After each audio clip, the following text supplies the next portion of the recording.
اور دروازہ کھولا۔ خانم دورابی تھی۔ اس نے کہا، میں نے ایمبولینس کے لیے سائرن کی آواز سنی تو سوچا شاید تمہیں درد شروع ہو گیا ہو اور ایمبولینس تمہارے لیے آئی ہے۔ میں نے کہا، نہیں، ابھی تک تو کچھ بھی نہیں ہوا۔ خانم دورابی نے کہا، میرے دل کو دھڑکا لگا ہوا ہے، میں آج رات تمہارے پاس ہی ٹھہر جاتی ہوں۔ ابھی آدھا گھنٹہ نہ گزرا تھا کہ مجھے درد محسوس ہونا شروع ہو گیا۔ 1 گھنٹے بعد میری حالت اتنی خراب ہو گئی کہ خانم دورابی جلدی سے گئی، اپنی نند کو جگا کے ساتھ لے آئیں اور بچوں کے پاس چھوڑ دیا۔ گاڑی منگوائی اور مجھے ہسپتال لے گئی۔ میرا معائنہ کرتے وقت مجھے ڈلیوری روم میں بھیج دیا گیا۔ 1-2 گھنٹے بعد بچے کی ولادت ہو گئی۔ اگلی صبح میری ہمسائی عورتیں ہسپتال آئیں اور مجھے گھر لے گئیں۔ ایک کمرے کو صاف کر رہی تھی، ایک بچے کے ساتھ مصروف تھی، ایک کھانا پکا رہی تھی اور کچھ میری دیکھ بھال کر رہی تھی۔ خانم دورابی نے کسی کو میرے بابا اور شینا کی طرف بھیج دیا۔ دوپہر کے وقت بابا اکیلے ہی آئے۔ جب مجھے بستر پر دیکھا تو بے چین ہو گئے۔ ترکی میں کہنے لگے، بابا کی پیاری بیٹی، کیوں اس طرح پردیس میں پڑی ہو؟ بابا کی جان، تم تو اتنی بےکس اور تنہا نہ تھی۔ اس کے بعد میرے پاس بیٹھ گئے اور میری ٹھنڈی پیشانی چوم کر بولے، تم نے بچے کی ولادت کا کیوں نہیں بتایا؟ ہمیں تو اطلاع ملی ہے کہ تم مریض ہو۔ شینا کی حالت بھی اچھی نہ تھی، وہ نہیں آ سکی۔ اسی رات بابا سمد کے بھائیوں کی طرف چلے گئے۔ شمس اللہ اپنی بیوی کے ساتھ ہمدان میں ہی رہتے تھے۔ بابا اس کی بیوی کو میرے پاس لے آئے۔ اس کے بعد کسی کو شینا کی طرف بھیج دیا اور خود باہر سے چیزیں خرید کر لانے اور دوسرے کام نپٹانے لگے۔ 1 ہفتہ گزر گیا تھا۔ شینا کی حالت ٹھیک نہ تھی، وہ میری مدد نہیں کر سکتی تھی۔ وہ میرے سرہانے بیٹھی رہتی اور اپنے آپ کو کوستی رہتی کہ وہ کیوں نہ آ سکی اور مدد نہ کر سکی۔ بابا نے یہ صورتحال دیکھی تو شینا کو کائش بھیج دیا۔ میری بہنیں بھی پہلے 2 دن تک میرے پاس رہیں، پھر اپنے گھروں کو چلی گئی۔ فقط شمس اللہ کی بیوی میرے پاس ٹھہری تھی کہ ایک ہمسائی نے آ کر بتایا، آپ کے شوہر کا فون ہے، انہیں آپ سے کچھ کام ہے۔ شمس اللہ کی بیوی معصومہ نے میری مدد کی، مجھے گرم کپڑے پہنائے اور چادر اوڑھی اور میرا ہاتھ پکڑ کر ہمسایوں کے گھر لے گئی۔ فون کا ریسیور اٹھایا تو میری سانسیں بے ترتیب ہونے لگی۔ سمت دوسری طرف سے کہہ رہا تھا، قدم جا، یہ تم ہو؟ میں نے کہا، سلام۔ پہلے تو عموماً وہ میری آواز سنتے ہی احوال پرسی شروع کر دیتا تھا اور جاننا چاہتا تھا کہ ولادت ہو گئی یا نہیں، لیکن اب کہ ایسا لگتا تھا کہ اس کے پاس کوئی ہے جس کی وجہ سے اسے پوچھتے ہوئے شرم آ رہی تھی۔ اسی وجہ سے وہ بار بار پوچھے جا رہا تھا، تم اچھی ہو؟ تمہاری طبیعت ٹھیک ہے نا؟ میں اس سے اتنا زیادہ شرما رہی تھی کیونکہ ہمسائی عورتیں اور معصومہ میرے پاس بیٹھی تھی۔ مجھے بتاتے ہوئے شرم آ رہی تھی کہ ہاں، بچے کی ولادت ہو گئی۔ میں کہہ رہی تھی، میری طبیعت ٹھیک ہے، تم کیسے ہو؟ اچھے ہو؟ سلامت ہو؟ معصومہ مجھے اشارہ کرتے ہوئے کہہ رہی تھی کہ اسے بتاؤ نا کہ بچہ دنیا میں آ گیا ہے۔ میں ہمسائی سے شرما رہی تھی۔ معصومہ نے جو میرا یہ رویہ دیکھا تو تنگ آ چکی تھی۔ ریسیور مجھ سے لیا اور سلام اور احوال پرسی کے بعد خود ہی سمت سے کہنے لگی، آغا سمت، مرزدگانی دیجیے، آپ کے ہاں بچے کی ولادت ہو چکی ہے، قدم اب پرسکون ہے۔ سمت اتنا خوش ہو گیا تھا کہ اسے پوچھنا ہی بھول گیا کہ بیٹا ہے یا بیٹی۔ اس نے کہا، میں کل ہی پہنچتا ہوں۔ اگلی صبح میری آنکھیں دروازے پر لگ گئی تھی۔ ہلکی سی ٹک کی آواز بھی آتی تو میں گھبرا کر اپنی جگہ سے اٹھ جاتی اور کہتی کہ حتماً سمت ہوگا۔ وہ نہ صرف اس دن نہ آیا بلکہ اگلا پورا ہفتہ بھی نہ آیا۔ 2 ہفتے گزر گئے مگر سمت کی کوئی خبر نہ تھی۔ سارے چلے گئے تھے اور میں تنہا رہ گئی تھی 5 بچوں کے ساتھ۔ سارا کام، خریداری، کھانا پکانا، گھر کی صفائی ستھرائی، فقط خانم دورابی ہی تھی جو وقت بے وقت آ کر میری مدد کر جایا کرتی تھی، لیکن وہ بیچاری بھی اپنے شوہر کی دیکھ بھال میں مصروف تھی جو انہی دنوں زخمی ہو گیا تھا۔ وہ خدا کی بندی صبح صبح آ جاتی، میری تھوڑی سی مدد کر کے واپس جا کر اپنے کام نپٹاتی، کبھی گھر میں بچوں کے پاس ٹھہر جاتی تاکہ میں بازار سے جا کر کچھ لے آؤں۔ اس دن صبح خانم دورابی ہمیشہ کی طرح میری مدد کو آئی ہوئی تھی۔ میں بچوں کے ساتھ مصروف تھی۔ وہ آئیں اور میرے پاس بیٹھ کر کچھ دکھ سکھ بانٹنے لگی۔ اس کا شوہر شدید زخمی ہو گیا تھا، اوپر سے اس کے ہاں مہمانوں کا آنا جانا بھی بہت تھا۔ وہ بالکل اکیلی تھی اور تھکاوٹ سے چور ہو جاتی تھی۔ ہم باتوں میں مصروف تھی کہ اچانک دروازہ کھلا اور میرا بھائی کمرے میں داخل ہوا۔ میں اور خانم درابی ڈر کے مارے اچھل پڑی۔ میرے بھائی نے دیکھا کہ گھر میں ایک اجنبی عورت بھی ہے تو وہ دروازہ بند کر کے باہر چلا گیا۔ میں اٹھی اور دروازے پر گئی۔ سمت اور میرا بھائی سیڑھیوں کے نیچے کھڑے تھے۔ خانم درابی نے ہمارے سلام اور احوال پرسی کی آواز سنی تو کمرے سے باہر نکل کر اپنے گھر چلی گئی۔ میرا بھائی ہنستے ہوئے کہہ رہا تھا، یار ہمیں دیکھو، ہم تو سوچ رہے تھے کہ یہ بہت پریشان ہو رہی ہوں گی۔ یار یہ تو بہت ہوش ہے، آدھے گھنٹے سے ہم دروازے پر ہیں، یہ لوگ باتوں میں اتنی مصروف ہیں کہ انہیں تو دستک کی آواز بھی نہیں سنی۔ سمت نے کہا، یہ سچ کہہ رہا ہے، نہیں معلوم چابی دروازے میں لگ کیوں نہیں رہی تھی۔ ہم نے کافی دروازہ کھٹکھٹایا لیکن بالآخر دروازہ کھول ہی لیا۔ جیسے ہی وہ لوگ کمرے میں داخل ہوئے تو سمت بچے کے پنگوڑے کی طرف چلا گیا اور اسے اٹھا کر کہنے لگا، سلام بیٹا ہو یا بیٹی، میں تمہارا باپ ہوں، مجھے پہچانتے ہو؟ تمہارا باپ جسے بد تہذیب کہتے ہیں میں ہی ہوں۔ پھر میری طرف دیکھا اور آنکھ مار کر کہنے لگا، قدم جا، مجھے معاف کرنا، ہمیشہ کی طرح وعدہ خلاف، بد تہذیب اور جو کچھ تم کہو۔ میں فقط ہنس دی۔ اب اپنے بھائی کے سامنے اسے کچھ بھی نہیں کہہ سکتی تھی۔ اس نے میرے بھائی کی طرف دیکھا اور کہا، اپنی بہن کے پاس ہماری سفارش کرو۔ میرے بھائی ہنس کر کہنے لگے، اس سے لڑائی مت کرنا، گناہ ہے گناہ۔ بچوں نے جیسے ہی سمت کو دیکھا تو ہمیشہ کی طرح اس کے ارد گرد ہو گئے۔ وہ بچوں کو پیار کر رہا تھا اور ان کے سروں پر ہاتھ پھیر رہا تھا۔ پوچھنے لگا، اس کا نام کیا رکھا؟ میں نے کہا، زہرا۔ اس وقت اسے معلوم ہوا کہ ہماری 5ویں جو بچہ پیدا ہوا ہے وہ بیٹی ہے۔ کہنے لگا، کیا خوبصورت نام ہے، یا زہرا۔ 17واں باب۔ 1986 کا سال کافی مشکل سال تھا۔ 24 سال کی عمر تک میں 5 چھوٹے بڑے بچوں کی ماں بن چکی تھی۔ میں اکیلی سب کام نہیں کر سکتی تھی۔ جنگ کافی شدت اختیار کر چکی تھی۔ سمت آئے دن آپریشنز اور مختلف مہموں پر مصروف رہتا۔ خدیجہ دوسری جبکہ معصومہ پہلی کلاس میں جانے لگی تھی۔ بچوں کے اسکول اور کلاسوں کی وجہ سے میں بہت کم ہی کاہش جا سکتی تھی۔ بابا شینا کی بیماری کی وجہ سے ہمارے پاس نہیں آ سکتے تھے۔ میری بہنیں اپنی زندگی، گھر اور بچوں کے مسائل میں کافی مصروف تھیں۔ میرے بھائی بھی سمت کے بھائیوں کی طرح جنگ میں شریک ہو چکے تھے۔ اکثر اوقات جب صبح میں بیدار ہوتی تو رات 10-11 بجے تک سر کھجانے تک کی فرصت نہ ملتی۔ یہی وجہ تھی کہ تھکی تھکی، کمزور اور گری گری رہنے لگی۔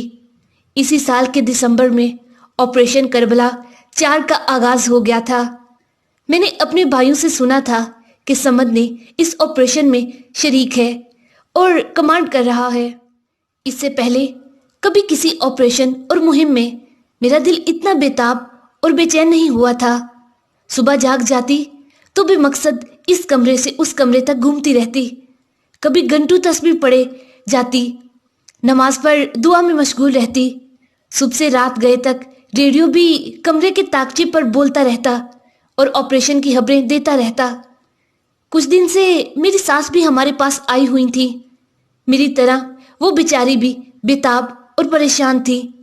صبح سے رات گئے تک یا سمد یا ستار ان کا ورد زباں رہتا۔ ایک روز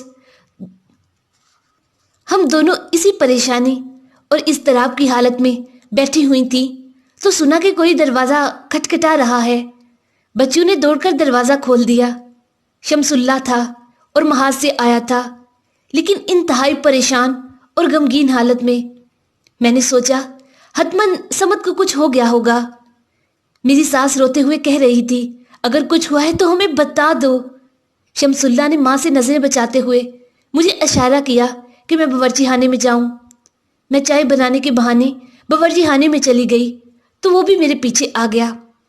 وہ آہستہ آہستہ مجھے بتانے لگا تاکہ اس کی ماں کو سمجھ نہ آئے۔ قدم خانم غور سے سنیں جو میں کہہ رہا ہوں، نہ واویلا کریں،